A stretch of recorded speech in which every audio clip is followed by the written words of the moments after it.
Que Deus abençoe a todos vocês em nome do Senhor Jesus Cristo. E estamos aqui em mais uma meditação na Palavra de Deus, exatamente no livro de Jeremias, capítulo 4, versículos 1, 2, 3 e 4. Apenas 4 capítulos, versículos que falam tanto ao nosso coração. E o mesmo inicia assim: se voltares, ó Israel, diz o Senhor, volta para mim. E se tirares as tuas abominações de diante de mim, não andarás mais vagueando. Antes de iniciarmos, de dar continuidade à leitura, vamos refletir sobre este versículo. O se é uma condição, se voltares. Ou seja, quando uma pessoa decide voltar, significa dizer que ela se encontra perdida, desorientada. Então, ela precisa voltar ou a algum caminho, ou voltar para casa, voltar para a casa dos pais. Então, voltar significa que a pessoa tomou um caminho errado. E foi o que aconteceu aqui com o povo, né, de Israel, o povo de Judá. Eles se encontravam longe de Deus. E o Senhor fez esse convite. Mas não apenas o convite, Deus também deixou claro assim: se tirares as tuas abominações. O que são abominações? Estas é algo que é algo repugnante, detestável e imundo. Por exemplo, a hipocrisia, que é o orgulho. Uma das coisas da hipocrisia é o orgulho, né? Aquela pessoa que sempre gosta de se justificar em tudo e para tudo diante de Deus. Por exemplo, eu não consegui fazer tal coisa porque aconteceu tal coisa. Em todo o tempo, em vez de mostrar um arrependimento, sempre existe uma justificativa. Então, isso é uma das coisas que são abomináveis diante do Senhor. Outro ponto importante é a imoralidade, o adultério, né? Atos de malícia, que significa aquela pessoa que tem uma língua mentirosa. Ela não consegue falar a verdade em nada e para ninguém. Sempre ela, para resolver ou para evitar conflitos, ela mente em todo o tempo. Seja, inclusive, tenta mentir para Deus, que ninguém consegue enganar a Deus, mas ela tenta mentir para Deus. Ela mente para o seu cônjuge, ele mente para sua mãe, para o seu pai, no trabalho, para os amigos. Ou seja, é uma vida sempre com atos de malícia. E sem mencionar quando essa pessoa também pratica esses atos de malícia, que é quando ela maquina planos perversos. Então, entre outras coisas de abominações, algumas dessas foram citadas agora. Então, cabe a cada um de nós refletir e entender, detectar quais são essas abominações. Talvez você não se encontre, nem eu, talvez não nos encontremos incluída nessas que eu mencionei, mas existem os maus olhos, a falta de respeito ao próximo, a falta de respeito com o marido ou a esposa, com o pai, com a mãe, com o pastor, com a liderança, no trabalho, com o seu superior, com o seu chefe, com o seu companheiro ao lado, falta o respeito.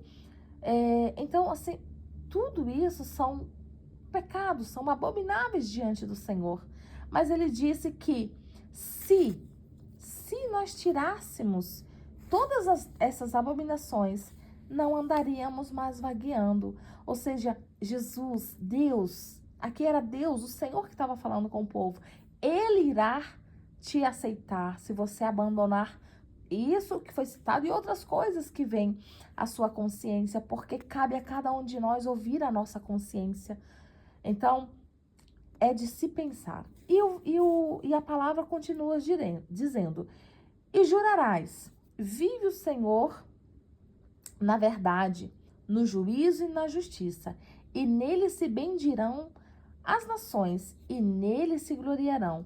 Porque assim diz o Senhor aos homens de Judá e a Jerusalém: preparai para vós o campo de lavoura, e não semeeis entre os espinhos.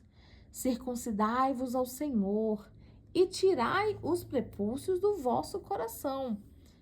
Ó homens de Judá e habitantes de Jerusalém, para que o meu furor não venha a sair como fogo e arda de modo que não haja quem o apague, por causa da malícia das vossas obras.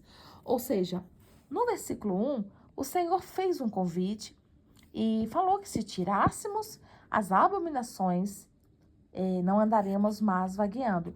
E aqui ele está deixando bem claro que caso o ser humano não escute o seu convite e não decida voltar para ele, como é um Deus de justiça, verdade e juízo, ele deixa claro aqui, ó, o fogo. Então, cabe a cada indivíduo refletir o seguinte: o ardor que você está passando é de fato um deserto ou já é o furor, aqui é a palavra, o furor de Deus sobre a sua vida, sobre os seus caminhos, sobre tudo aquilo que você tem passado, enfrentado. Claro que cada um deve fazer essa reflexão, mas precisamos entender que nem tudo é deserto, nem tudo é provação, mas sim o furor do nosso Deus. Então, isso é algo muito pessoal. Inclusive, entre casais, não há de julgar, condenar um ao outro, porque cada um sabe de si. Cada um sabe de si quando está sozinho num ambiente onde não tem ninguém nos olhando. Cabe a cada um de nós saber o que fazemos com o nosso celular quando estamos entre quatro paredes a sós com o celular.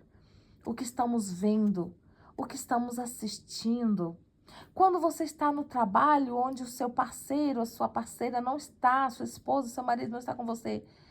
E existe a possibilidade de olhar para terceiras ou terceiros. Você guarda os seus olhos? Quando ninguém está vendo no ambiente de trabalho, você consegue cumprir o seu horário com integridade? Ou você deixa passar o tempo? Você ocupa o tempo vendo o celular? São coisas que parecem coisas tão pequenas, que o mundo vê como pequeno. Mas quando eu tomo 15, 20 minutos, quando eu trabalho numa empresa e eu ocupo 15, 20 minutos no uso do celular sem trabalhar, isso é roubar a empresa também, porque eu não estou sendo íntegra no meu trabalho.